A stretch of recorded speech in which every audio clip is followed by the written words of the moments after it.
अस्सलाम वालेकुम viewers, welcome back to my YouTube channel daily tips with अस्मा।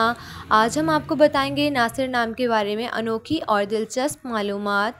नासिर नाम का शुमार लड़कों के नामों में होता है। नासिर एक इस्लामी नाम है। नासिर नाम की इब्तिदाई तारीख़ अरबी ज़बान से निकलती है। नासिर नाम के अफराद के लिए खुशकिस्मत नंबर 8 माना जाता है। माहिरीन के मुताबिक नासिर नाम के लड़के बहुत खामोश रहने वाले होते हैं। नासिर नाम का मतलब है मददगार, हमायत। नासिर नाम के लड़कों के लिए खुशकिस्मत दिनों में इतवार और मंगल का दिन शामिल है। नासिर नाम के अफराद के लिए मुआफ़िक रंगों में सुर्ख, जंगनुमा और हल्का सब्ज़ रंग शामिल है। नासिर नाम के अफराद के लिए मुआफ़िक पत्थरों में पुखराज पत्थर शामिल है। खुशकिस्मती वाली धातों में हिंसों के हिसाब से तांबा शामिल है।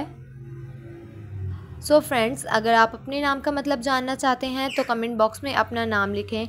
इंशाअल्लाह हम आपके नाम की वीडियो ज़रूर बनाएंगे। Thanks for watching. अल्लाह हाफ़िज़।